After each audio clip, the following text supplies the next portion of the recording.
అండి, నమస్తే. మీ అన్నపూర్ణ. ఈరోజు మనము దోసల పిండితోటి మనం పునుగులు వేసుకుందామండి. చిన్న చిన్న బోండాలు పునుగులు అంటారు కదా, ఈ ఆంధ్ర స్టైల్ బోండాలండి. మన ఆంధ్రాలో మనం ఎప్పుడైనా బస్సులో కానీ ఎక్కడైనా వెళ్ళేటప్పుడు మాత్రం రోడ్ల పక్కన ఇట్లా బండి మీద పెట్టి చేస్తూ ఉంటారండి. చాలా మంచి వాసనతో, టేస్ట్ కూడా చాలా బాగుంటుంది.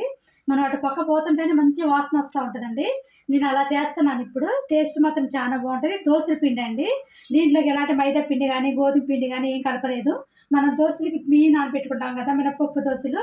2 రోజులు దోశలు వేసుకున్న తర్వాత కొంచెం పుల్లగా వస్తాయి, లైట్గా పులుపుస్తాయి కదా, ఆ పిండితో వేసుకుంటే టేస్ట్ చాలా బాగుంటుందండి.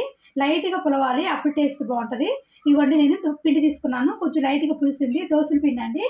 ఇప్పుడు దీంట్లోకి మనము ఒక 2 ఉల్లిపాయలు, పెద్ద సైజు 2 ఉల్లిపాయలు కట్ చేసి వేసుకుంటున్నాను. ఒక 4 పచ్చిమిరపకాయలు, ఒక గుప్పుడు కొత్తిమీర అండి,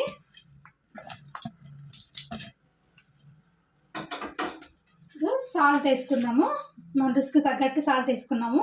నేనైతే 1 స్పూన్ దాకా వేస్తున్నాను. కొంచెం అంత జీలకర్ర, 1 స్పూన్ జీలకర్ర దాకా కొంచెం చేతులు వేసుకొని ఇట్లా నలిపి వేసుకుంటే టేస్ట్ బాగుంటుంది, మంచి వాసన వస్తుంది.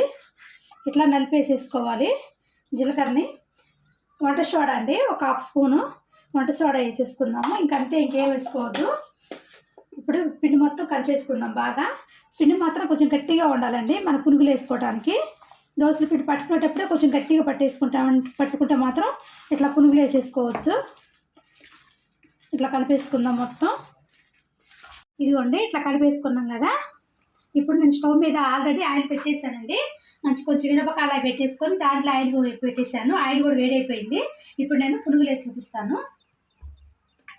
మీకు చిన్నవి కావాలంటే చిన్నవి వేసుకోవచ్చు, పెద్దవి కావాలంటే పెద్దవి వేసుకోవచ్చు అండి, మన ఇష్టం సైజు. నేనైతే కొంచెం చిన్నగా వేస్తున్నాను. మన రోడ్ల మీద బండ్ల మీద పెట్టి అమ్ముతారు కదా, అట్లా చిన్నగా వేస్తున్నాను నేను. ఈ పెద్ద సైజు కూడా వేసుకోవచ్చు అండి. మనం ఎలాంటి పిండిలు ఏం కలుపుకోవద్దు, గోధుమ పిండి కానీ మైదా పిండి కానీ ఏం వద్దండి.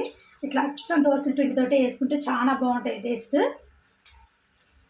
ఒకటి ఇక్కడ వేస్తుంటే ఒక 4-5 ఇల్లు వాసన వస్తాయండి పునుగులు. అంత టేస్ట్ అంత మంచి వాసన వస్తాయి, టేస్ట్ కూడా చాలా బాగుంటుంది.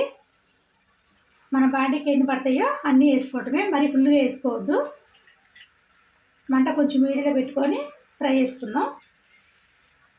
ఇదిగోండి, చూస్తారు కదా, మంచిగా గోల్డెన్ కలర్లో బాగా ఏగిపోయింది కదా. ఇప్పుడు మనం తీసేసుకున్నాము. బాగా పొంగుతాయండి, కొంచెం మనం చిన్నగానే వేసుకోవాలి. చూసారు కదా, చిన్నగా వేస్తేనే మంచిగా ఎట్లా పొంగినాయో, లావుగా అయినాయి బాగా అండి. ఇట్లా వేసుకోవటం, ఇంకా మనకి ఎంత కావాలంటే అన్నీ వేసుకుందాము. మళ్ళీ 2 సార్లు వేసుకుంటానండి. ఇప్పుడు నేను చిన్నగా వేసుకోండి. వేసేటప్పుడు చూసారు కదా, నేను ఎంత పిండి వేస్తున్నాను, అంత వేస్తేనే అంత పెద్దగా అవుతున్నాయి. చూసి వేసుకోండి. మంట మాత్రం మీడియంలో పెట్టుకొని మంచిగా దూరగా ఫ్రై చేసుకోండి అండి. నేను 2వ సారి వేసాను కదా, 2వ సారి కూడా చూసారు ఎంత మంచిగా వేగిపోయినాయో.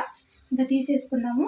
మనకి ఇంకెన్ని కావాలంటే అన్నీ ఇట్లానే వేసుకోవటమేనండి. ఇంకా మనం ఎంత పిండి ఉంటే అంత పిండి.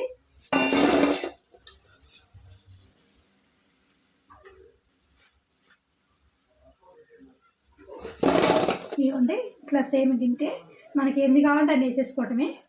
ఈ టేస్ట్ మాత్రం చేస్తుంటే పక్కన చేస్తుంటే మంచి వాసన వస్తూ ఉంటాయండి. టేస్ట్ మాత్రం అదిరిపోతుంది. ఇట్లా చట్నీతోటి నల్లకారంతో కూడా తింటారండి, టేస్ట్ బాగుంటుంది. నాకు చట్నీ ఇస్తారు, కారపొడి ఇస్తారండి, 2 ఇస్తారు.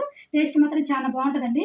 మీరు మాత్రం ట్రై చేయండి. నచ్చితే చూసారా ఇంత మెత్తగా ఉంటాయి, మంచిగా ఉంటాయి. టేస్ట్ మాత్రం చాలా బాగుంటాయి. మీకు నచ్చితే ట్రై చేయండి. లైక్ చేయండి, షేర్ చేయండి, సబ్స్క్రైబ్ చేసుకోండి. ఇలాంటి మరిన్ని రెసిపీస్ కోసం గంట సింబల్ నొక్కడం మర్చిపోకండి. సపోర్ట్ చేయండి. బాయ్.